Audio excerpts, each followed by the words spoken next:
Brigadier General Hodney, Colonel Scarpola, Lieutenant Colonel Retired Denmark, Command Sergeant Major Johnson, distinguished guests, families, and friends. On behalf of Lieutenant Colonel Benjamin Morales, Command Sergeant Major Roy Young, and the cadre of the 1st Battalion 507th Parachute Infantry Regiment, welcome to the graduation of Alpha Company Class 12-19. Please stand for the playing of our national anthem and remain standing for the invocation by Sergeant Luce.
Good morning. As I pray for these graduates from my Christian tradition, I invite you to pray for them from yours.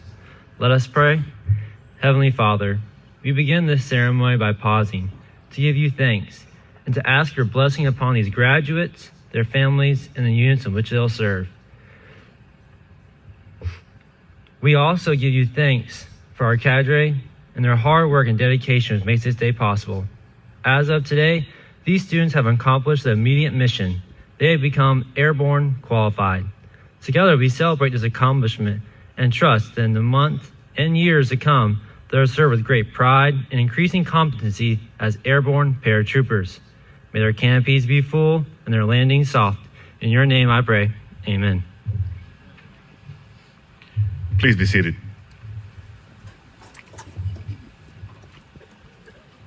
An American general by the name of Billy Mitchell first conceived the idea to parachute troops into contact against a hostile force. At the outbreak of World War II, Russian and German paratroopers spearheaded the assaults. The effectiveness of these troops startled the whole world. There was no longer any doubt about the power and capabilities of this newly created instrument of war. In early August 1940, the American giant finally awoke from its dream of isolation and began an all-out program to produce you, the American paratrooper. Today, students attending basic airborne course are volunteers, just as they were in 1940 during the initial stages of the airborne program. They volunteer for the United States Army, Navy, Air Force, Marine Corps, the Coast Guard, as well as some allied countries. In addition to being a volunteer, a student must meet certain prerequisites of the course. He or she must be in good physical health and meet certain physical fitness requirements, since over 90% of the training is strenuous and involves bodily contact with the ground. Up to 450 students begin the course each week with one of the 3 training companies. The trainers, or black hats, conduct the course in 2 phases. The first is the training phase, composed of ground and tower week, and consists of a series of progressive lectures coupled with practical work on the many apparatuses in the airborne course. Each of these apparatuses is designed to teach one or more of the 5 basic jump techniques which, when properly executed, will ensure a safe parachute jump. The second phase is jump week, where each student applies the skills learned during the training phase in order to complete 5 qualifying static line parachute jumps from a high-performance aircraft. The company started training 3 weeks ago on February 11, 2019 with 328 students. Today, 280 soldiers, sailors, airmen, and Marines are pronounced paratroopers. The attrition rate indicates not only the difficulty of the airborne course, but also serves to clearly demonstrate the dedication to excellence, courage, and determination of the students standing before you. You have every reason to be proud of them.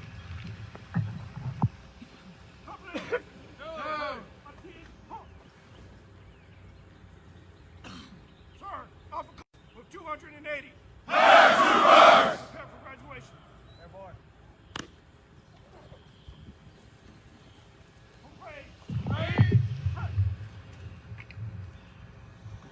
Ladies and gentlemen, the commander of Alpha Company, Captain Justin Schumacher. Brigadier General Hodney, Colonel Scarpula, distinguished guests, family, and friends, I'd like to take a minute to introduce to you Lieutenant Colonel retired Donald Denmark as our guest speaker. He's a native of Tampa, Florida, enlisted in the Army in 1972 as a paratrooper in the field artillery. Colonel Denmark is an atypical soldier in that he served as an enlisted soldier, a warrant officer, and also a commissioned officer. As an Army officer, he had a varied career that spanned 27 years of leadership that included command, staff, and line positions. He has an undergraduate degree in aeronautical science, a graduate degree in public administration, and he is also a graduate of the Infantry Officers Advanced Course, as well as the Army Command and General Staff College in Fort Leavenworth, Kansas.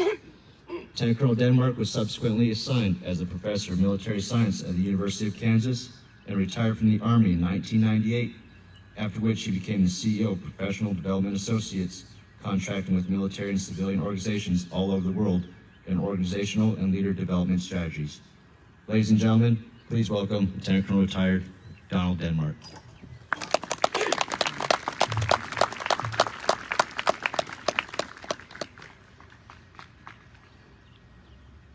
General Hodney, Colonel Scarpula, Lieutenant Colonel Morales, Command Sergeant Major Young, Command Sergeant Major and Mrs. Johnson. What a rare honor for me and my family. I'm looking out at these magnificent young paratroopers. They represent the mailed fist of our nation. And I'm reminded of my first command back at Fort Bragg many, many years ago. I was driving through a maneuver area, and my driver approached a roadblock manned by paratroopers. And I was in a hurry, so I told my driver, "Don't stop, just slow down." So he did what I said, and we busted the roadblock, and in short order, here come a group of paratroopers with a blue light on their Humvee, and they pulled me over, and a handsome young man came over to my window, and I said, "Is there a problem, young man?" And he said, "Sir, your driver did not stop at the stop sign." I said, "Well, he slowed down." And the young man said, "Sir, your driver did not stop at the stop sign." I said, "I slowed down." He said, "Sir, the sign doesn't say slow down. The sign says stop." I said, "Stop, slow down, what's the big deal?" So he and his partner hauled me out of my Humvee and gave me 20 butt strokes with the rifle and asked, "Would you like us to stop or would you like us to slow down?" If I start speaking too fast, ask me to slow down. To the paratroopers of A Company, what a great day for you, and what a great day for our nation. Most of you have had some kind of signal honor in your young life. You were the captain of the soccer team, you were a champion wrestler, football, cheerleader, all well and good. But from my side of the foxhole, today is your personal best.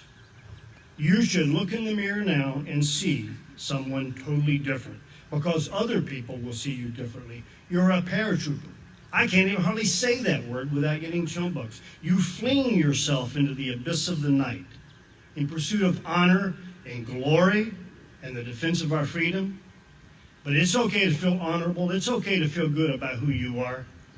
I know every one of you have got 5 jumps, but most of you have got 500 jump stories, and I want to hear them all. To be here today, you have faced an arduous task. Now, I wish to challenge you just a little bit further. Very few things in life are easy. Leadership is a good example. Leadership is its own special challenge.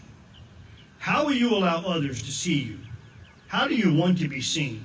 In your uniform, as you salute an officer, as you respect the customs and cultures that you swore that you would do. It is a decision that you make every single day. I fly through the airports of America and I see young soldiers in uniform. 95% of them are squared away and you'd be proud to call them your battle buddy. But every once in a while, you run into Joe the Ragman. You know, his boots are not bloused properly, his coat's only got 2 buttons. You know, it's time to man up. It's time to walk over and say, hey, you're making us all look bad. This is our Army. And maybe that's where leadership can start for you, because it is the decisions you make every single day.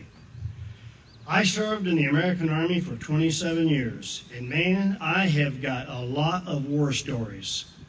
And here's what you need to remember about war stories. All of them are interesting, and some of them are true. However, my favorite leader vignette occurred right here at Jump School in 1973. Over in that structure over there that has the pea gravel in it, when I was a young man, we called that the sawdust pit because it was full of sawdust. Every morning, the Black Hats took us in the sawdust pit and picked us through dozens and dozens of leg lifts, crunches, gorilla stomps, trying to harden those young legs and those young abdomens, and we would be absolutely wasted. At the end of it, whenever he decided, the Black Hat would yell, "Last man in the pit owes me 50. Now, I got to take one moment to editorialize and apologize. Back in my day, there were no female paratroopers. Hence, last man in the pit owed me 50. We would jump up and rush out of the pit. Nobody wanted to try to knock out 50 push-ups. We didn't have anything left. We had a lieutenant colonel in my class. I remember thinking, I was 19 years old, I remember thinking, what is that old fool doing in jump school? How in the heck does somebody that age compete with a man like me? We would run out of the sawdust pit. For 2 days in a row, we looked back, and that lieutenant colonel sat immobile right in the middle of the pit. And then we figured out in our youthful arrogance, well, he's just having trouble getting out of the pit, so what's the point? So we approached him on the 3rd day and said, sir, the next time they tell us to get out of the pit, we'll hang back a little bit. You know, that's called youthful arrogance. And you go ahead and get out of the pit. I wish I could remember that colonel's name. I honor him every time I tell this story. We offered him the opportunity to leave first. And with the most loving expression you have ever seen, he said, gentlemen, my sense of leader dignity will not allow me to have you see me run from adversity. I am happy to shoulder this burden for you.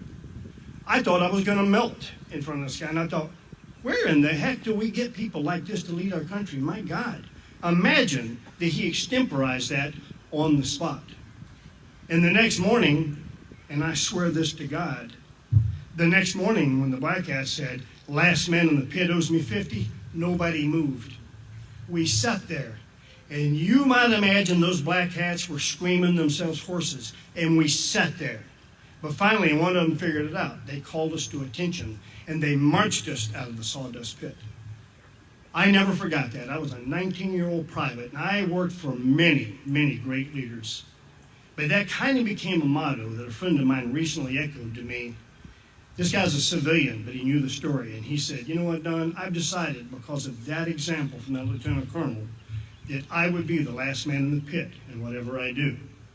So if you can remember this story, when the tough times come and it calls for leadership, you may decide that you want to be the last man in the pit.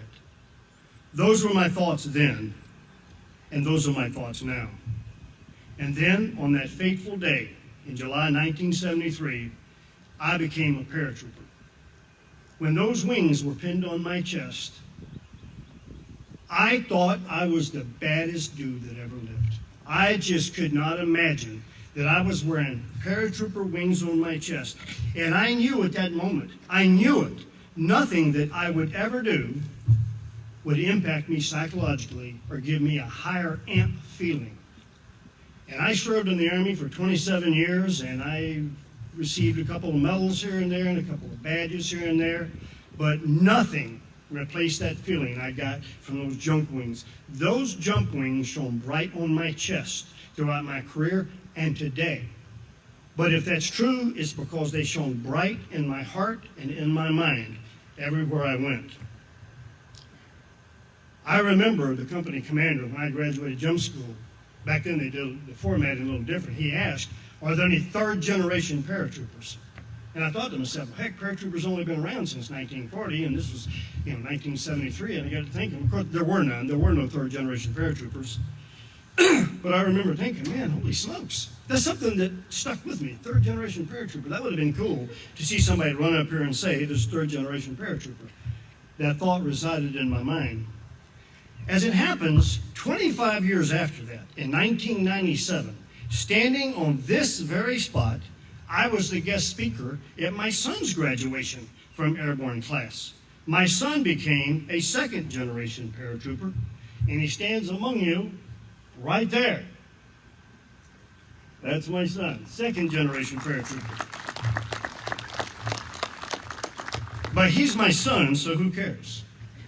He's standing over there holding my horse, which is what he should be doing. Because after all of that hoopla with second-generation paratrooper, today, my fantasy from 45 years ago will come to fruition. Because standing in this very formation is my grandson, Private Eli Denmark. And today, he will become that generation paratrooper that I envisioned so long ago. Our family is so proud. We are so joyful. We are so humble to your leadership. We are so humbled that we were given this opportunity to address you today. Today, in short order, I will be pinning the jump wings that I was awarded in 1973 on my grandson's chest.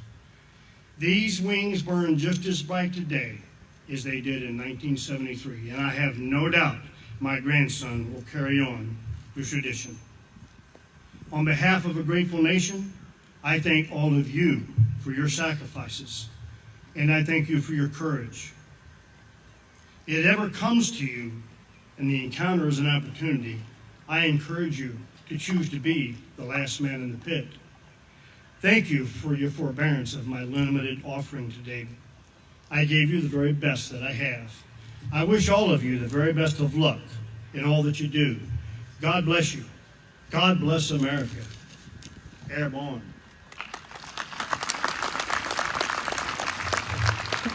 At this time, Lieutenant Colonel Morales will present Lieutenant Colonel Retired Denmark with a battalion coin and an award in appreciation of his words of wisdom. Sir, on behalf of the 507th, I'd like to thank you for coming to speak to us today. Oh, wow. Thank you so much. Thank you very much, sir.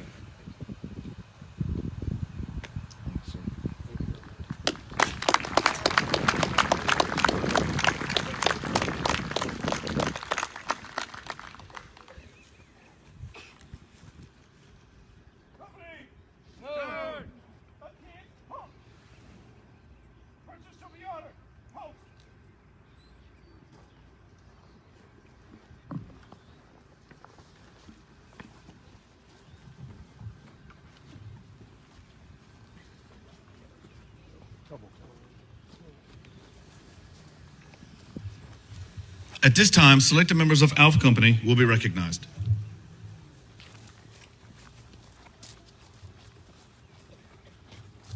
The first paratrooper to be recognized is a company guidon bearer, Airman First Class Caleb Ferguson. He received his wings from Brigadier General Honey.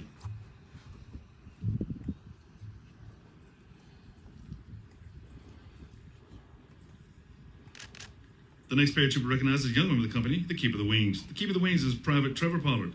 He's carried this set of wings throughout the 3 weeks of training as a similar spear in the company, and he will receive his wings from Brigadier General Honey.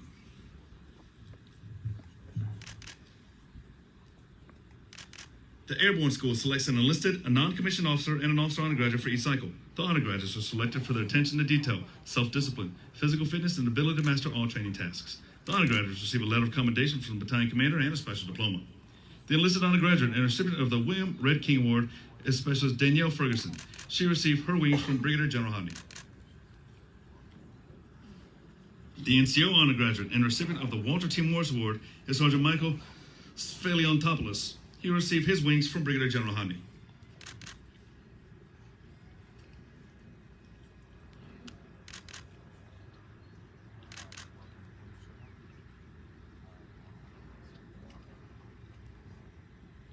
The officer undergraduate and recipient of the William T. Ryder Award is First Lieutenant Tiffany Long. She received her wings from Brigadier General Hodney.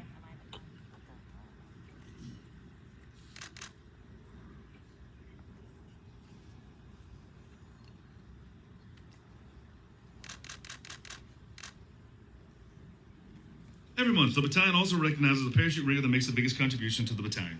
The rigger motto is, I will be sure, always. Riggers ensure that all your sons, daughters, husbands, and wives make it to the ground safely. The rigger of the cycle for Class 12-19 is Specialist Ina Yi of Echo Company. She will be presented with a battalion coin and a certificate of achievement by Brigadier General Hodney in recognition of this outstanding accomplishment.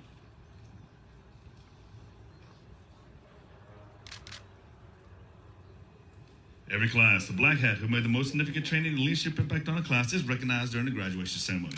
Today, Staff Sergeant McKinney Sosa has been selected as instructor of the cycle. Staff Sergeant Sosa is being presented with an Army Achievement Medal by Brigadier General Hodney in recognition of this outstanding accomplishment.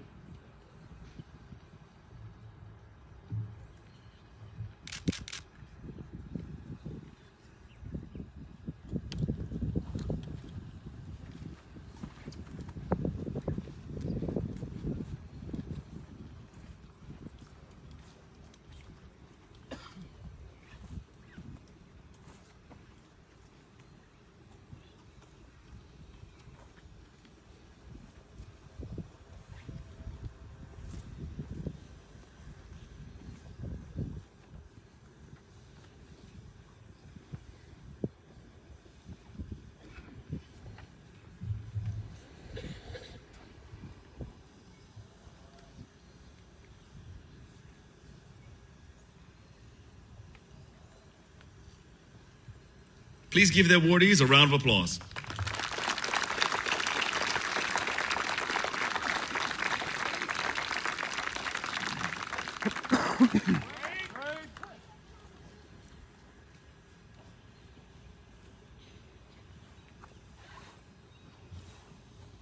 The United States Army Airborne legacy began in our summer of 1940. That legacy continues to live on and perpetuate itself through all great paratroopers of the past and the present, and it is only fitting that we recognize them here today. Would all graduates of the United States Army Airborne School please stand or raise your hand to be recognized?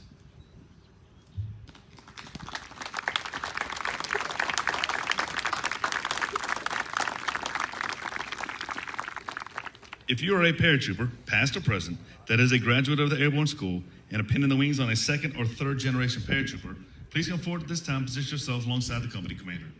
This portion of the ceremony is only for paratroopers with children or grandchildren graduating today. There will be another opportunity during the graduation ceremony for friends and other family members to pin wings on their loved ones.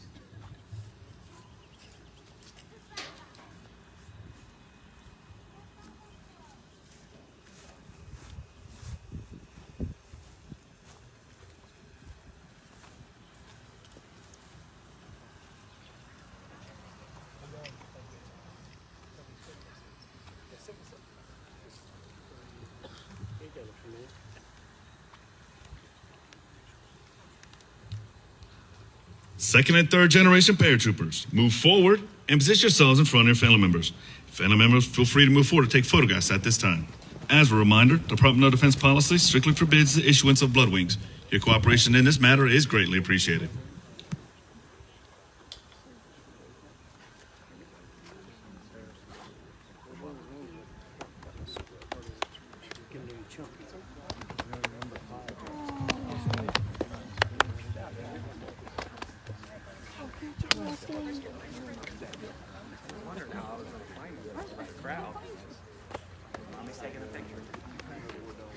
Those look good. They're all crooked.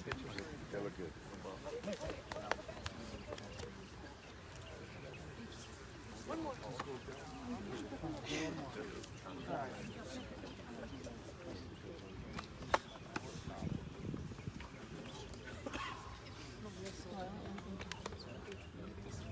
Ladies and gentlemen, I present to you second and third generation paratroopers.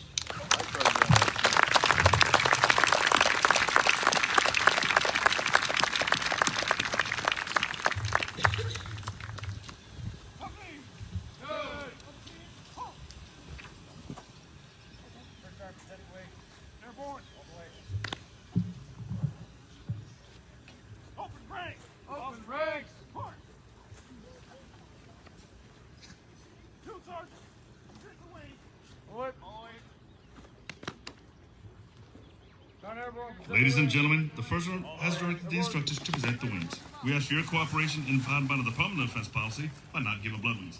At this time, please feel free to move forward to pin the wings on your new paratroopers.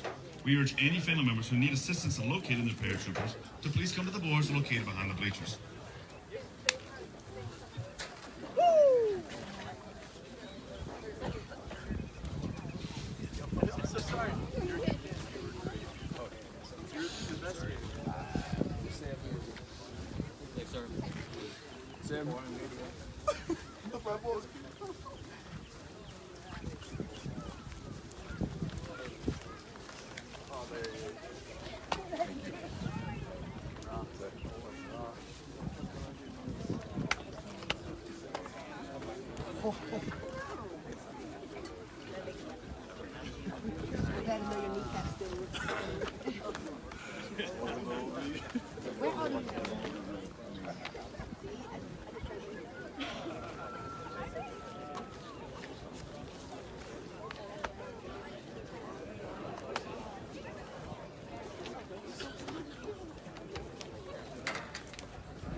Ladies and gentlemen, please return to your seats.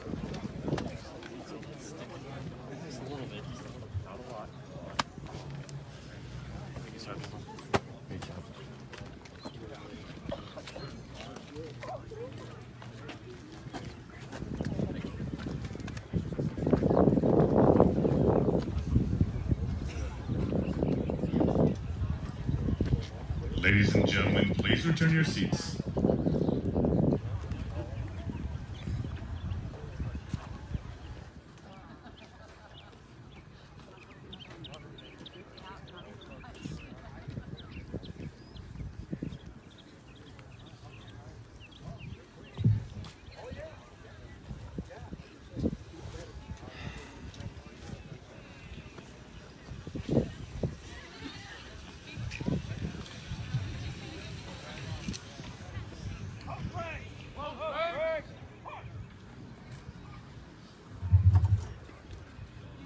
Please stand for the Airborne Creed and the playing of the Army Song.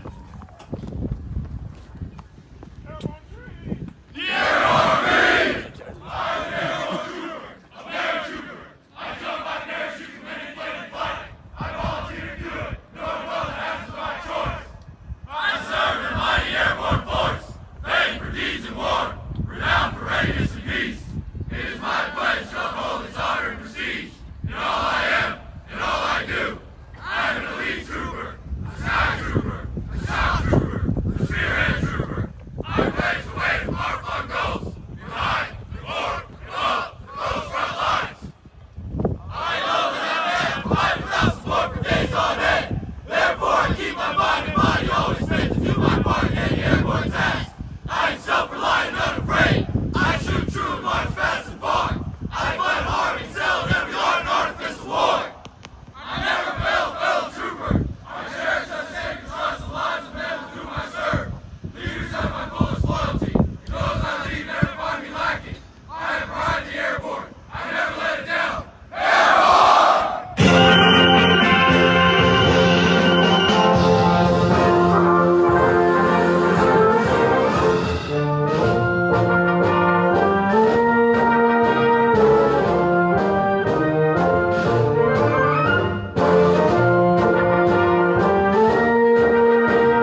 Ladies and gentlemen, this concludes this morning's graduation ceremony for Airborne Class 12-19. The paratroopers will now return to the company area to complete our processing. Thank you for your attendance. Hunters from the sky, Rangers lead the way, Airborne all the way.